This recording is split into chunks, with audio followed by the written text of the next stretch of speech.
इस वक्त की बड़ी खबर हम आपको बता रहे हैं, बेहद दुखद खबर है। अभिनेता सुशांत सिंह राजपूत ने खुदकुशी कर दी है। बांद्रा में अपने घर में फांसी लगाकर जान दे दी है। तो इस वक्त की बेहद दुखद और बड़ी खबर हम आपको बता रहे हैं। बॉलीवुड के लिए एक बेहद दर्द भरी खबर। सुशांत सिंह राजपूत जिन्होंने खुदकुशी कर ली है। कई महत्वपूर्ण फिल्में इन्होंने की, केदारनाथ, बद्रीनाथ, MS धोनी, जो महेंद्र सिंह धोनी पर आधारित फिल्म थी, उसमें प्रमुख भूमिका निभाई थी और उन्होंने खुदकुशी कर ली है। बांद्रा में अपने घर में फांसी लगाकर जान दे दी है। अविनाश त्रिपाठी हमारे साथ जुड़ चुके हैं, जो कि स्क्रिप्ट राइटर हैं और मुंबई में काफी लंबे अरसे से काम कर रहे हैं। अविनाश, इस खबर को आप किस तरीके से देखते हैं, क्योंकि यकीन कर पाना मुश्किल, महज 34 साल की उम्र और खुदकुशी कर लेना।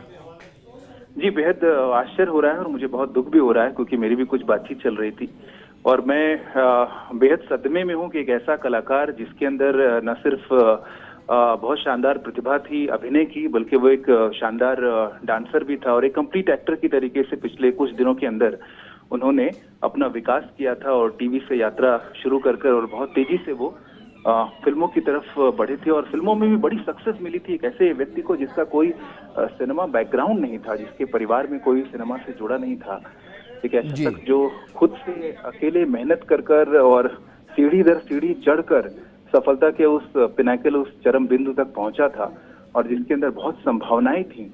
वो ऐसा क्यों कर सकता है, ये बेहद आश्चर्य है। मुझे लगता है कि कोरोना और दूसरी बहुत सारी वजहों से जिस तरह की नेगेटिविटी फैली है, और शायद वो एक कारण हो सकता है। बाकी चीजें तो धीरे धीरे वक्त के साथ पता चलेंगी, लेकिन मुझे लगता है कि आसपास का तनाव धीरे धीरे हम कलाकारों के अंदर कहीं जा रहा है और ये बहुत घातक है। अविनाश, बेहद शानदार फिल्में उन्होंने दी, केदारनाथ दी, MS धोनी दी, इसके अलावा भी कई फिल्मों में उन्होंने काम किया। कोई अपकमिंग प्रोजेक्ट चल रहे थे जिसको लेकर वो टेंशन में थे? जी, वो अभी यशराज की कुछ फिल्म को उन्होंने ज्वाइन किया था और उम्मीद की जा रही थी कि लॉकडाउन खत्म होने के बाद वो अपनी शूट शुरू करेंगे। और चूंकि दो फिल्में जो आपने नाम लिया, केदारनाथ और धोनी, दोनों ही बड़ी फिल्में थी और दोनों के ही सक्सेस के बाद बहुत सारे प्रोड्यूसर, डायरेक्टर उनके साथ काम करना चाहते थे। और कोई भी एक्टर जब किसी बायोपिक में करता है, ये उसकी निशानी होती है कि वो किसी किरदार में कितनी तेजी से घुल जाता है, यानी उसके अंदर जो अभिनय की क्षमता होती है। और किसी जीते देखे हुए व्यक्ति को जब कोई आदमी उसका बायोपिक करता है तो वो उसकी कमाल की अभिनय प्रतिभा ही होती है, तभी वो उसको आत्मसात कर पाता है। तो ये सारे गुण उनके अंदर थे, जिसकी वजह से बहुत सारे उनके पास ऑफर थे और कोई ऐसी भी तनाव नहीं था कि उनके पास कोई काम की कमी थी और जिसकी वजह से कोई आर्थिक परेशानी हो या वो उस तरह का कोई तनाव हो। तो ये कहना बड़ा मुश्किल है कि जो उन्होंने किया उसका कारण क्या था, कोई व्यक्तिगत कारण था या जो नकारात्मक माहौल है वो कारण था। लेकिन जो कुछ भी हुआ ये बहुत दुखद है और पिछले कुछ दिनों में जिस तरीके से कुछ बड़े अभिनेताओं की मृत्यु हुई और उसके बाद ये घटना, ये मुझे लगता है सिनेमा जगत के लिए सबसे बुरा साल साबित हो रहा है। कोई आपका यादगार लम्हा जो सुशांत सिंह राजपूत के साथ का हो? के साथ मैं खुद एक अपनी फिल्म करना चाह रहा था, जिसकी स्क्रिप्ट मैंने लिखी थी और उसका एक रफ नरेशन भी उनको दिया गया था और उनको टेंटेटिवली वो चीज पसंद भी आई थी, लेकिन बहुत सारी उनकी व्यस्तता की वजह से उस पर कोई लॉक नहीं हो पाया था कि ये फिल्म वो करेंगे तो कब करेंगे।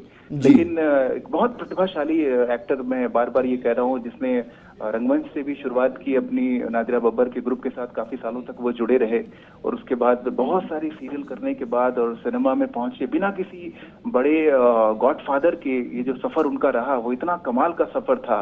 और उसके बाद इस तरह का अंत देखना किसी ऐसे साथी कलाकार को जिसको आप जानते हो, ये बेहद दुखद है, बेहद तकलीफदायक है। बिल्कुल अविनाश, शुक्रिया हमारे साथ जुड़ने के लिए। यकीनन ये पूरे फिल्मी जगत के लिए बेहद दुखद खबर, क्योंकि जिस तरीके से सुशांत सिंह राजपूत लगातार फिल्मी जगत में अपना नाम कमा रहे थे और जिस तरीके से अविनाश ने कहा भी कि उनका कोई गॉडफादर नहीं था, बिना गॉडफादर के जिस तरीके से उन्होंने उपलब्धियां हासिल की और एक के बाद एक शानदार फिल्में दी।